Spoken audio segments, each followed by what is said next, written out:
Hello बच्चों, आइए इस प्रश्न को देखते हैं। अभिकथन ए दिया गया है, पाचन के उत्पाद बड़ी आंत में अवशोषित होते हैं। कारण दिया गया है, बड़ी आंत की म्यूकोसल परत अंगुलियों जैसे वलय बनाती है, जिन्हें विल्लाई कहते हैं। ये अवशोषण में मदद करते हैं। हम देखेंगे कि जो हमारे पास विकल्प दिए गए हैं, उन विकल्पों में कथन और कारण के बारे में ये पूछा गया है कि सत्य है कौन सा है, असत्य कौन सा है, या फिर कारण अभिकथन की व्याख्या करता है या नहीं करता। तो हम सबसे पहले इस प्रश्न की मुख्य अवधारणा जानेंगे। मुख्य अवधारणा, मुख्य अवधारणा जानेंगे। मुख्य अवधारणा, जिसमें ये जानना होगा कि जो पाचन में बड़ी आंत का कितना रोल है। बड़ी आंत, बड़ी आंत में अवशोषण होता है या नहीं होता, या होता है तो किन किन पदार्थों का होता है। बड़ी आंत में अवशोषण को जानेंगे। साथ ही म्यूकोसल परत क्या होती है, म्यूकोसल परत क्या होती है, और उसके अंदर जो अंगुली जैसे विलाई है, इनके बारे में जानेंगे। विलाई के बारे में जानेंगे। तो सबसे पहले हम देखेंगे कि बड़ी आंत के अंदर किस किस पदार्थ का अवशोषण होता है। सामान्यतः हम देखते हैं कि जो पाचन तंत्र होता है, पाचन तंत्र, उसके अंदर एक चित्र बना के हम समझेंगे। मानव पाचन तंत्र मुख से शुरू होकर ग्रसनी ग्रसिका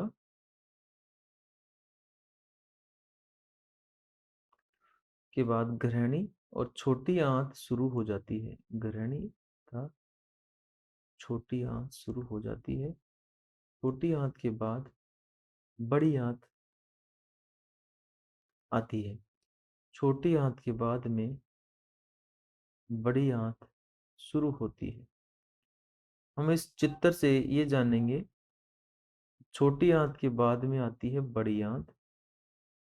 बड़ी आंत के बाद में गुदा द्वारा, ये पाचन तंत्र का अंतिम भाग है गुदा।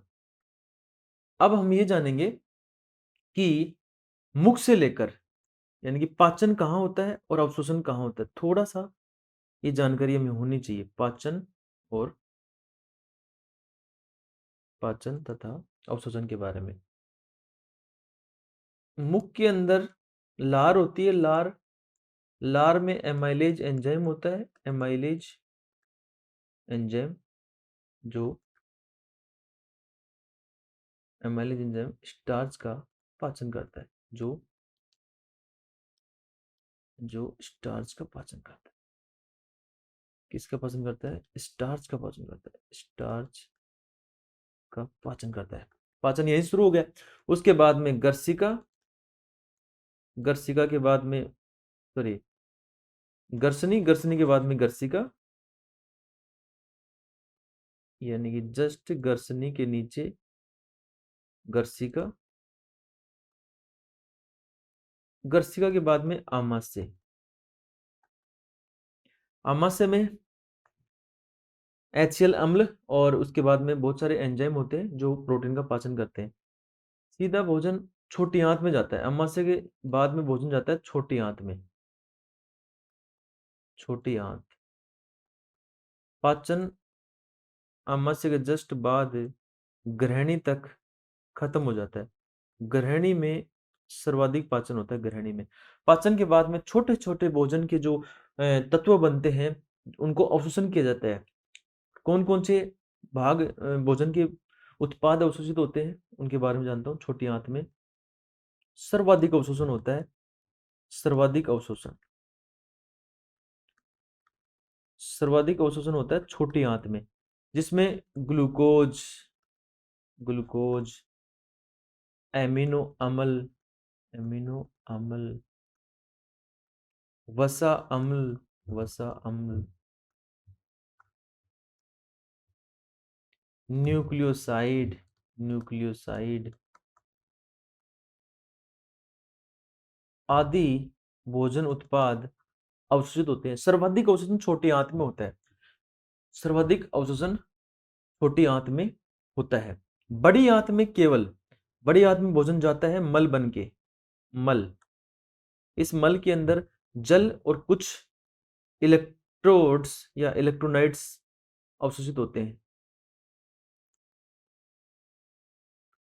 कुछ आयंस होते हैं, सोडियम आयंस, क्लोरीन आयंस आदि आयंस।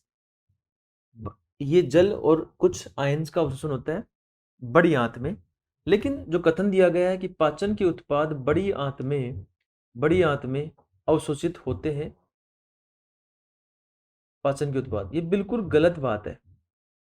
बड़ी आंत में जो अवशोषित होते हैं, ये बिल्कुल गलत बात है, क्योंकि अवशोषण, अधिकतम अवशोषण जो छोटी आंत में पूरा हो जाता है। उसके बाद में जो कारण दिया गया है कि बड़ी आंत की म्यूकोसल परत में अंगुली जैसे वलय होते हैं, बात सही है। म्यूकोसल परत जो है उसमें अंगुली जैसे प्रवर्ध होते हैं, और उन्हीं की वजह से जो म्यूकोसल परत है, इसके अंदर अंगुली समान, ये सबसे आंतरिक परत है जिसमें अंगुली समान संरचना होती है, प्रवर्ध होते हैं, उन्हीं को विलाई कहते हैं। ये म्यूकोसल परत आहार नाल की सबसे आंतरिक परत है, सबसे आंतरिक परत है, आंतरिक परत है, सबसे आंतरिक परत है। अंगुली समान प्रवर्ध है, विलाई है, और ये विलाई क्या करते हैं, अवशोषण की सतह बढ़ाते हैं, अवशोषण में मदद करते हैं। अवशोषण इन्हीं की वजह से होता है, विलाई की वजह से। लेकिन ये विलाई जो है, ये छोटी आंत में होते हैं, छोटी आंत में जहां अवशोषण बहुत ज्यादा होता है वहां होते हैं। क्योंकि जो बड़ी आंत है उनके अंदर विलाई ना होके होस्ट्रा होते हैं, जो खंड होते हैं होस्ट्रा, इनके अंदर जल का अवशोषण होता है। लेकिन विलाई जो है वो तो सिर्फ और सिर्फ बड़ी आंत तक होते हैं। इसलिए इसलिए यहाँ पे, सॉरी, बड़ी आंत नहीं, छोटी आंत तक होते हैं। इसलिए यहाँ पे जो बड़ी आंत दी गई है, ये यहाँ विलाई नहीं होते, तो हमारा जो कारण है वो भी गलत है, वो भी असत्य है। और असत्य है, व्याख्या तो कहाँ करेगा। इसलिए हमारा जो सही विकल्प होगा वो होगा कि कथन भी गलत है और जो कारण है वो भी गलत है। सही विकल्प होगा ई, ए और आर दोनों ही असत्य हैं, ए और आर दोनों ही असत्य हैं। यही हमारा सही उत्तर होगा। आशा करता हूँ कि बच्चों आपको अच्छे से समझ आया होगा। धन्यवाद।